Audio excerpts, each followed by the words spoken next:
নমস্কার, all in one চ্যানেলের পক্ষ থেকে সবাইকে জানাই স্বাগত। একটা খুব বড় আপডেট দিতে চলেছি ওবিসি কেস নিয়ে। বিধানসভায় পাস হওয়া বিলের ব্যাপারে বলবো। মুখ্যমন্ত্রী নিজে বলেছেন যে নিয়োগ প্রক্রিয়া ও ভর্তি প্রক্রিয়া করতে পারবে সরকার। একটা আর্টিকেল দেখাচ্ছি, আপনারা দেখুন কি লেখা আছে আর্টিকেলটাতে। যে দেখতে পাচ্ছেন যে লেখা আছে নিয়োগ ভর্তি প্রক্রিয়া শুরু করতে পারবে সরকার। ওবিসি নিয়ে বিধানসভায় বিবৃতি মমতার। আর একটা দেখাচ্ছে, ওবিসি সংরক্ষণে ধর্মের যোগ নেই, বিধানসভার অধিবেশনে স্পষ্ট করে দিলেন মুখ্যমন্ত্রী মমতা বন্দ্যোপাধ্যায়। আপনাদেরকে পুরো প্রতিবেদনটাই পড়ে শোনানো হবে এবং যে লিস্টটা আছে সেই লিস্টটাও আপনাদেরকে দিয়ে দেওয়া হবে। আপনারা একটু ধৈর্য ধরে পুরো জিনিসটা আগে ক্লিয়ার করে নিন, তারপরে লিস্টটা আপনাদেরকে দেব, ঠিক আছে? এখানে দেখতে পাচ্ছেন রাজ্য সরকারের ওবিসি সংরক্ষণ নীতিতে আদালতের নির্দেশ মেনে প্রয়োজনীয় সংশোধনী আনা হয়েছে, যা মন্ত্রিসভায় পাস হয়েছে।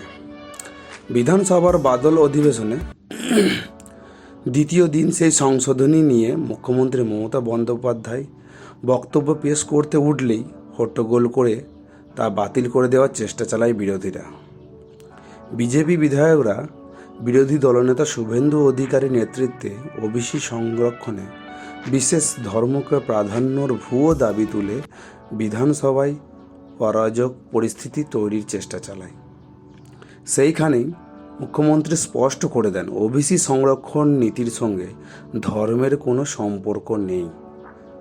আর্থিক অনগ্রসরতার ভিত্তিতে সমীক্ষার মধ্য দিয়ে এই তৈরি হবে ওবিসি তালিকা। বিজেপির হট্টগোলের জেরে সাময়িকভাবে স্থগিত হয়ে যায় বিধানসভার মঙ্গলবারের অধিবেশন। নেক্সটটা দেখুন। ওবিসি সংরক্ষণের ফলে পঠন পাঠন থেকে চাকরির ক্ষেত্রে সুবিধা পাবেন রাজ্যের মানুষ। সেই উদ্দেশ্যেই রাজ্য সরকার নতুনভাবে ওবিসি তালিকা তৈরির কাজ শুরু করলে বারবার বিরোধীদের মামলার জেরে সেই প্রক্রিয়া স্থগিত হয়ে যায়। বর্তমানেও কলেজে ভর্তি সংরক্ষণে জটিলতায় আটকে রয়েছে রাজ্য সরকারের পক্ষ থেকে।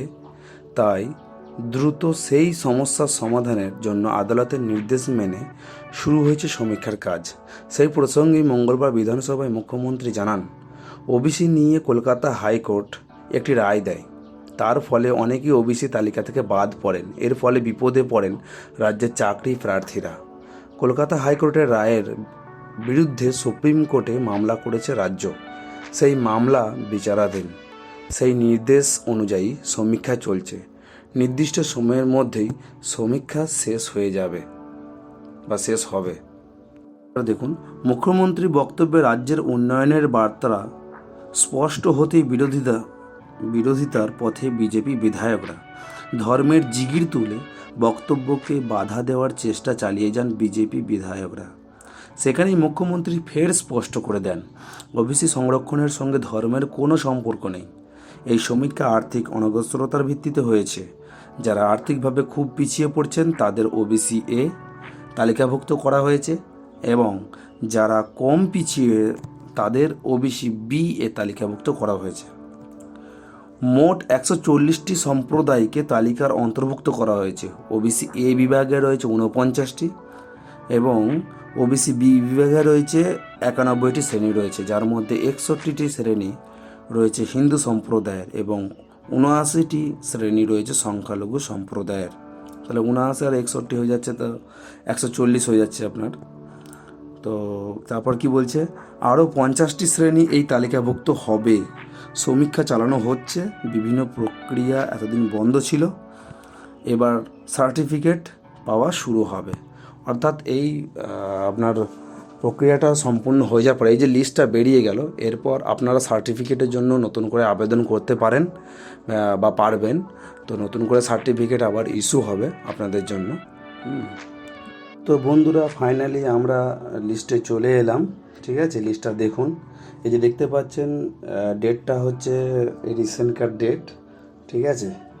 তো সেই জায়গায় এই যে দেখতে পাচ্ছেন বাম দিকেরটা ওবিসি এ এবং ডান দিকেরটা হচ্ছে ওবিসি বি। এতে আছে 49 এবং বিএতে আছে 91। এই যে আপনারা দেখুন এ এর লিস্টটা, ঠিক আছে। এই এ এর লিস্টটা হচ্ছে এই 1 থেকে 49 পর্যন্ত, এই দিকটা পুরোপুরি এ এর লিস্ট, ঠিক আছে। তো আর হচ্ছে আপনার ডান দিকে আছে ওবিসি বি। আপনারা দেখুন লিস্টটা দেখুন।